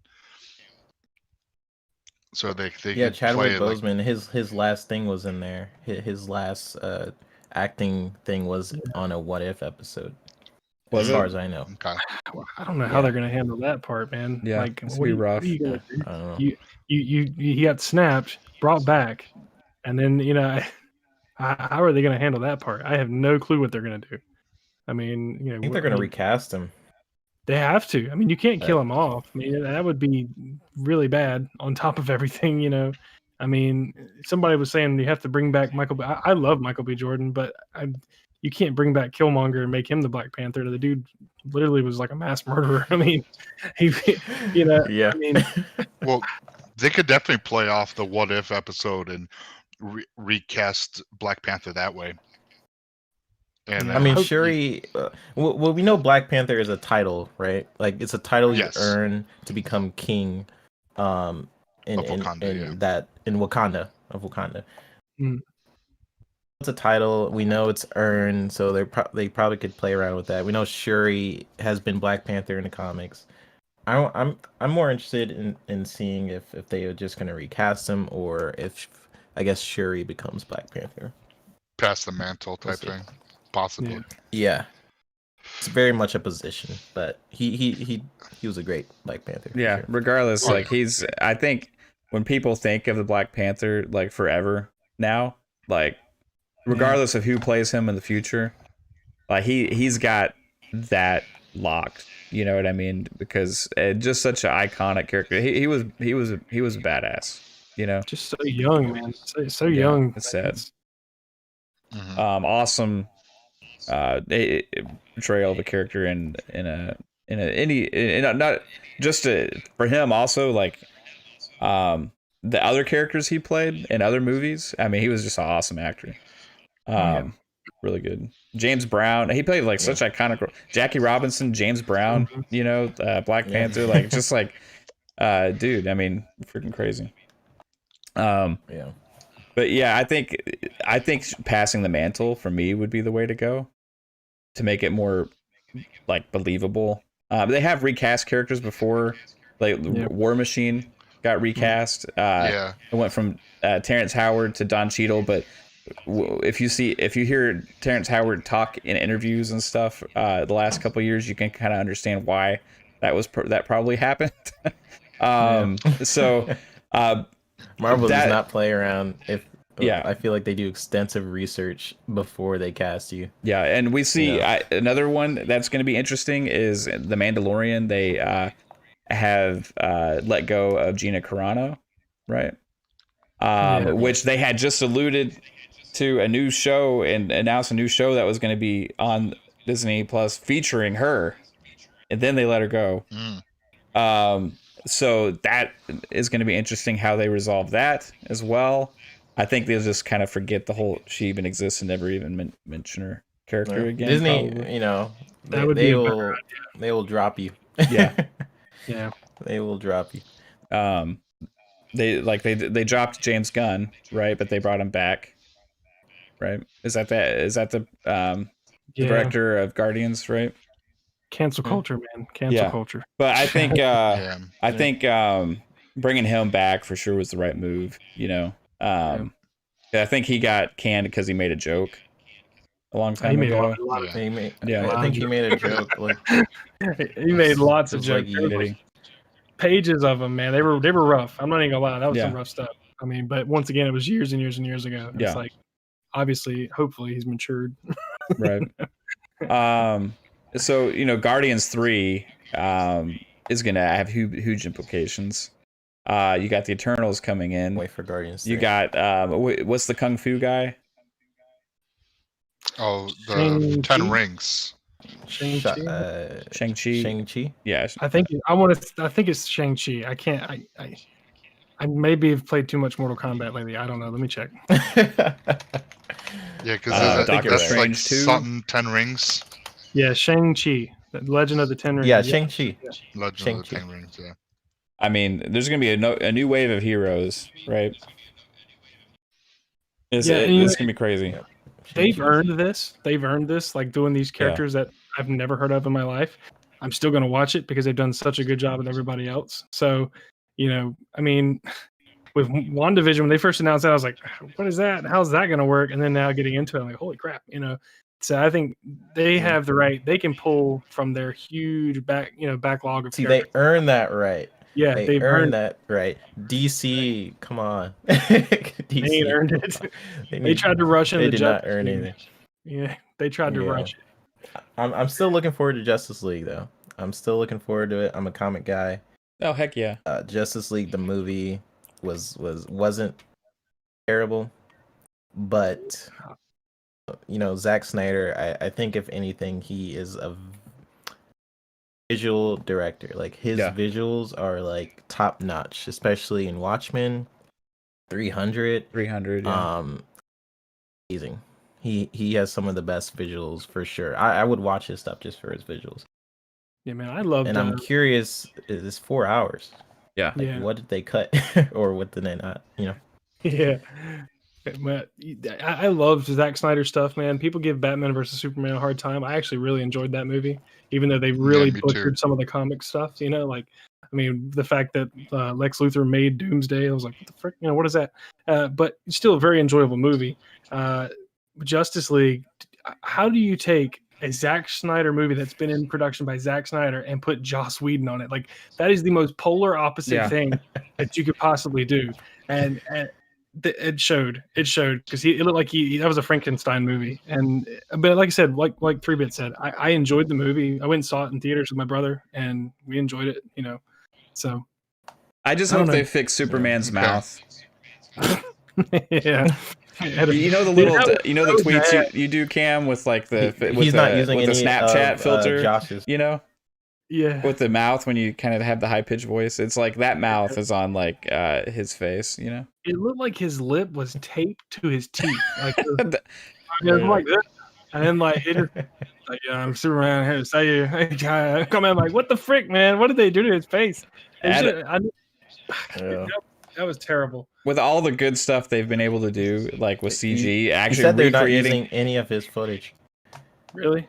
So. Dang. Yeah, good for him. Luke Skywalker, at the spoilers again, guys. Recreating like Carrie Fisher, and some of the stuff that they've done is just like freaking mind blowing, like, and to have that Superman mouth, like, it's just like, what the freak is that, like, I know you said this show is kind of freeform, so I just wanted to throw something out there. Why the heck did they not get the Winter Soldier to play Luke Skywalker? Have you guys seen those pictures? Oh yeah, dude. Oh yeah, the deep fake stuff, Why do the CGI thing when you got this guy that looks like his twin brother? I mean, what the heck? Oh, yeah, come on. Did you see the one as 11 as Carrie Fisher? 11 as Carrie. I did not. No. There's one like the girl from Stranger Things, 11 as Carrie Fisher. Oh, you got to check that out too, dude. It's like crazy. Huh. She needs to be a little bit older. Well, she's getting older. She's getting to that age. It's like another couple years. She might need to eat a few more burritos too, because I mean, Carrie Fisher had those like really chubby, cute cheeks. Just watch it, dude. Just watch it. Bobby Brown's she was thick in all the right places. Dang right, buddy. Dude. That was my first crush as a kid, man. You just like that slave. I think mine was Kimberly. Over and over. Like, what are you doing? Why are you watching the Job of the Hutt scene over and over again? Oh, Dad. No, it was Kimberly, and then it was Carrie Fisher for me. Kimberly from Pink Power Ranger. Yeah, there you go. Pink Power Ranger. Nice. All right, this is turning into a dude fest. Yeah. Hey, no, but go watch the Millie Bobby Brown Carrie Fisher thing. It's just like the one you said, but there's actually video, like on YouTube of like the scenes recreated with that different face. It's crazy, man. Fakers. Yeah, I don't remember what it is, but there's a couple of those out there, and they're all pretty crazy. So yeah, I agree with you again on the Winter Soldier playing Luke Skywalker also. Did you guys see the updated version of the Phase 4, the timeline now? They updated it. No. Did they do that because the movies all get delayed? Yeah, everything got shuffled around. So if you want, I can spot them off kind of quickly. Yeah, go for it. Oh, wow. So for Phase 4 of the movie studios, we got Black Widow, May 7th, Shang-Chi, July 9th, Internals, November 5th. All this year? All this year. Spider-Man, December 17th. Wow. Then Doctor Strange, Multiverse of Madness, that's March 25th, 2022. Thor, Love and Thunder, May 6th. Black Panther 2, July 8th.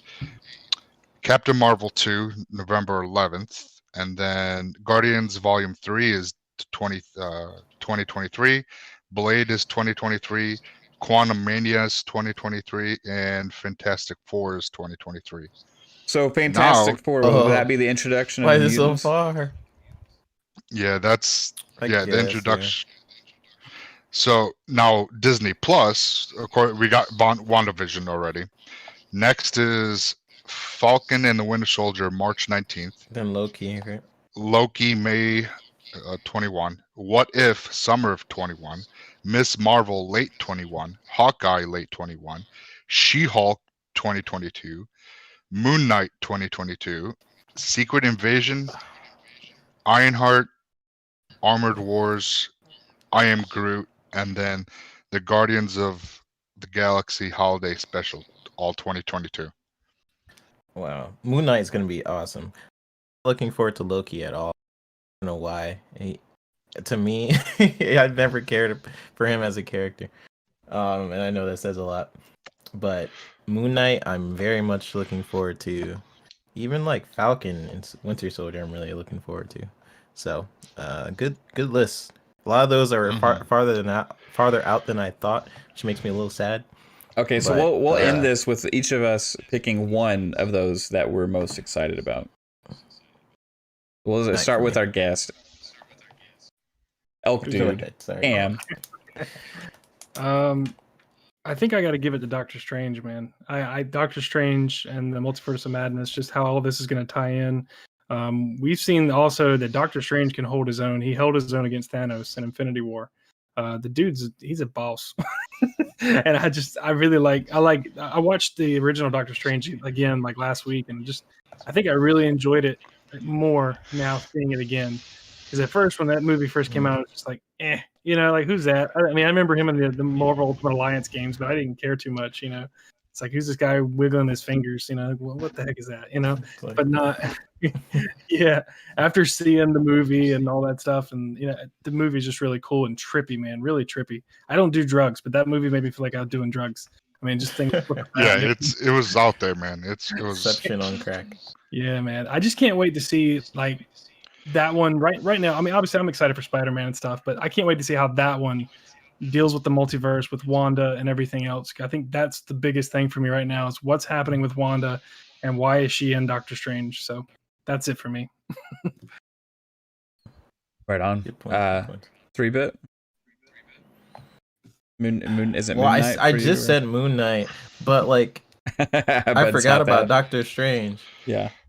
Man, okay. I'm really looking forward to Secret Invasion. I'll say that because it's kind of like a mini Avengers movie. Everybody's in there. There's X-Men in there. There's Fantastic Four. There's everybody. So I'm kind of looking forward to that, and I think it's a TV show too. Yeah, if I'm not mistaken. So yeah. The last bit were all Disney Plus. Yeah, so them being able to take a movie budget into a TV show again, like what they did with like WandaVision, which looks great. Looking forward to seeing that. And if I can't pick that, I'll pick Moon Knight. I know you can only pick one, but I cheat a little bit. Okay, Psychonauts. Man, there's like 3 that I really want to, that are really like grabbing at me. But I think one that really gets me excited is Fantastic Four, because that truthfully has not portrayed the best in the movies at all. But it sets up Silver Surfer and Galactica. Is it Galactica? Galactus. Yeah. Galactus. So like that like could be its own, like could be like the main villain that we are gonna see in this. How we had the Thanos saga. Could we have a Galactus saga? Galactica sagas. Mm-hmm. So yeah, it's Fantastic Four for me. Especially if we get John Krasinski and Emily Blunt, his wife, playing Mr. Fantastic and Susan Storm, like the rumor is. I really like him. That would be really cool. Like Marvel knows how to do it. So I want to see Marvel attack X-Men and Fantastic Four, because Fox, you tried. You did pretty good sometimes. So. Sometimes. Yeah. So yeah, with that being said, like, but we didn't see any X-Men on here, so could that be Phase 5? They could update this at any time, though. You know, like if they feel like hey, that's because they've updated this phase a couple of times now, adding stuff in. Because the old, because I was looking. Sorry to interrupt, but I was looking at earlier at the original Phase 4 lineup, and it had Black Widow and Shang-Chi and a lot of these others like last year already premiering, and then of course Corona I think screwed Disney it all doesn't up know what to do with Black Widow. I think they're debating whether it should be a movie release, like theater release, or a streaming. I think they're really struggling with that movie, and I bet you they should do both because there's something in that movie. The feeling there's something big in that movie. Yeah, because it missed the window that it was supposed to hit, probably. So that now they're probably like, what do we do with it? Because it's kind of messed up our plans, right? Yeah, because my theory is there's something big in that movie. Yeah, teases something, and they're waiting. That hints at the future. Yeah, I was really excited for that movie, man. I wanted to see David Harbour as dude. Oh, he's such a. I freaking love that guy, man. He's awesome. Yeah, what's his name? I forget. The Red something. What's his name? Red Patriot. No, I don't think he's a Patriot. No, a red. I don't know. I'm looking at that right now. I was thinking of the Iron Patriot. The Red Sickle. No. It's Red Guardian. Red Guardian. Yep. I just like that scene with him sitting at the table and he's like, family. And I'm like, I like the way he says family. I don't know what it is. He's awesome in Stranger Things. Yes, he is. Yeah. His beer gut. He's amazing. He did pretty good as Hellboy, too. Yeah. And he was also Michael Myers. What? He was? Yep. He played Michael Myers back in the day for a little while, yeah. Oh, okay. Oh, wow. Wow. All right. So, guys, what's yours though, Mav? Yeah. I'm gonna pick one that's maybe unexpected. Eternals. Whoa. Okay. Yeah, and now here's why. Hold on, because before Guardians of the Galaxy came out, I honestly had never even heard of Guardians of the Galaxy. Right? Their comics were trash. I'm just saying. Maybe that's probably why. But that's like one of my favorite parts of the MCU now, like Star-Lord and like Gamora and that whole thing, Groot and Rocket Raccoon, like just the awesomeness. Was it Mantis? Like the whole Drax the Destroyer, like the whole group is just like it's such a different type of movie for the MCU, because that's the first one that really delved into space, going from different planets and all this stuff, and it's like always like these adventure kind of movies and stuff, and you got a lot of comedy mixed in, and because of the character development and introducing so many new characters and developing something, but it's also led to huge implications for the entire MCU. They were there to pick up the pieces a lot of times when things are falling apart, right? Like they were the one. Star-Lord's the one that stopped Thanos from being destroyed the first time because of his emotions, right? Like there was so many implications from the Guardians of the Galaxy on this comic and this group that we had never really even knew about that much before the movies. Now we freaking love the Guardians of the Galaxy. So when I see the Eternals, for me, I don't really know much about the Eternals at all. Like I just know of that they exist. I know. But when I go and look at the character's name, I'm like, I don't know who that is. I don't know who that is. I don't know who that is. Right. And I see a lot of potential for them to take this and have me have this whole new brand new thing to love. And everything else there, I kind of know what to expect, I think. Even though I know they're going to surprise me. But it's like I know what to expect. But this is something like brand new.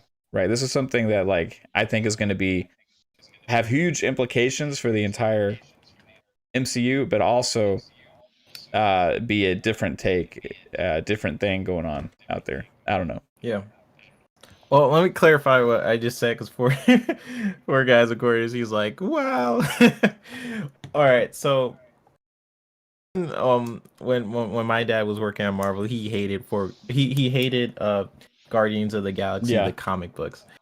One thing Marvel is really good at is they are good at taking characters like Iron Man and making them like very likable on screen. I know it's hard to imagine right now, like with how popular Iron Man is right now. But before the movie came out, Iron Man wasn't that popular of a character, and he definitely was not as he wasn't as big. Yeah, I remember when they announced there's an Iron Man movie coming out. I was like, "There's an Iron Man movie coming out?" You know, I was like, "Okay, exactly." You know, Marvel is very good at like making characters that aren't as well known, or maybe shining some more light on those characters, and then giving them like sort of a new life. And people like Guardians. I think Guardians is the best example of that. Taking a comic that I did not like. I love Guardians of the Galaxy now. I think the movie really showed what those characters are capable of, and showed the humor of the stories and all that. Something Marvel's really good at, so I just wanted to say that. So yeah, I mean, they took a tree and a raccoon and made them into viable characters on screen that we actually care about. You know what I mean? Like, it's they just made Batista funny. How do you do that? How do you make Batista? Yeah, he's Right? amazing. He's freaking amazing as that character. He makes me crack up every single time. You know, nothing goes over my head. So here's the characters.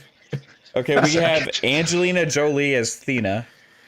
Who here knows who that character Thena is? I have no clue. I don't know Eternals, so that's all new to me. Exactly. Okay, we have Richard Madden as Icarus. Like Kid Icarus? Ikaris. We have Kamal Nanjiani. So far, like, you got Angelina Jolie and Kamal Nanjiani. I would have to look at Richard Madden to know who he is, but I mean, Kamal Nanjiani is freaking hilarious. So I'm excited that he's a part of it, right? And did y'all see like the pictures of him getting ripped for like this stuff? Like, dude's like beasting now. You got Lauren Ridloff as Makari. You got Brian Tyree Henry as Fastos. Salma Hayek as Ajak. I mean, I could keep going on, but you get my point, right? Like, if you would have announced the Guardians of the Galaxy beforehand, you'd say, I forget their name off the top of my head, but this lady's playing Gamora, right? I'd be like, okay, I don't know who that is. Avatar girl. Yeah, I can't think of the name off the top of my head for some reason. It's like it has escaped me. And then you got I keep thinking Groot. Rosario Dawson, but I know no, it's not Rosario Dawson. It's what's her face? Dang it! I need to look it up because what is happening? We're not doing good with the names today. I know, dude. Zoe Saldana. There you go. Yeah. I'm sorry, Zoe Saldana. If you ever see this, I forgot your name. Yeah, she's good. Yeah. Who would have thought? That would have turned into what it did, right? So that's why I'm excited for the Eternals, because so many new characters all at once. It's going to be interesting. Or Chris Pratt. A whole new world. Yeah, Chris Pratt as Star-Lord. I saw the name Star-Lord. Is like, this is going to be stupid. But Chris Pratt is going to be a overweight freaking superhero. Cool. Yeah. But he got beastly buffed too.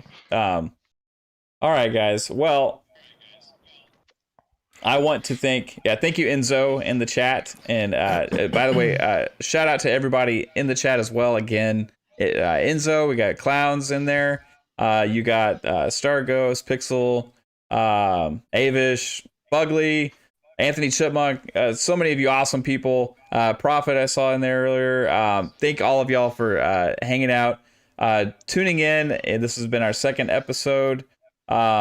And we're about to be playing some Warzone, me and Cam and his brothers here in just a little bit after I go grab a bite to eat. And then we're going to that'll be on stream, so check that out. You can also check out Xbox Ultimate Podcast on Friday nights at 9 p.m. Eastern.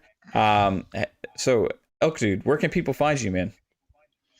You can find me at Elk Dude YT on Twitter and Instagram, or you can find me at Elk Dude on YouTube, just the way it's spelled. I guess I don't know if my name's showing or not on Discord. I have no clue. ELKDUDE. And check out his videos, guys, because he is extremely talented. I think I put it in the description. If not, I'll make sure I get it in there. But yeah, it's not in there right now, but I'll make sure I get everything in the description below. Yeah, super talented video creator, amazing stuff that he does. Puts a lot of work into it, so make sure you check those out. 3-Bit. Now that you're feeling a little better, where can people find you, man? Well, they could find me taking a nap after this. But no, you guys can follow me on Twitter. It's the VGHD videos plan, but obviously I got hit by I don't even want to say why I got sick. It's so dumb that I don't even know if it's worth mentioning, but it was really dumb. Anyways, you guys can find me on Twitter. It's the VGHD. My YouTube is the Video Games HD. I podcast every Friday right here on Ultimate Podcasts, and every Thursday on Boom's show, Xbox Factor. You can find me on there, and here on Sunday. So love you guys, and I'll see you guys on the next episode. Poor little, I can hear the sickness in your voice, man. I'm sorry that you got under the weather. Yeah, it's okay. Psychonauts, where can everybody find you, dude? Well, just want to say thank you for everyone that came out tonight, or I should say today, everyone in chat. Elk Dude, it was an honor to be here with you. I know you've been big in the community, and just wanted to say thank you for spending time with us. Oh yeah, man. It was nice to finally meet you guys. Thanks for coming, man. Oh yeah. Psychonauts, yeah. So, I've always been around Mav, he smells funny, but anyways, he's just a little bit. Well, you guys can find me either on Twitter or on Xbox Live at Psychonauts8, and here every Sunday at 3 p.m. with these wonderful gentlemen, 3-Bit and Mav. And thanks for everybody in the chat. Again, you guys have been awesome. So thank you. Mav, where they can find you? Oh, hey, thanks for that. So you can find me on Twitter, Fun Speculation. Xbox Ultimate on Friday nights, on YouTube, on this channel, Fun Speculation. Here on Sundays, 3 p.m. Eastern, on this podcast, FunPop. Also, Four Guys with Quarters on Thursdays at 5:30. And who knows where else you may find me pop up occasionally on some podcasts here and there. You'll find me streaming very soon. And yeah, thank you again to everyone. Man, I was gonna say something else, but I completely forgot what it was. But oh well, I guess it'll have to wait. So thanks, guys. I hate when that happens. All right, thanks, guys. We greatly appreciate it. Y'all have a good one. Bye. Bye, everybody. FunPop.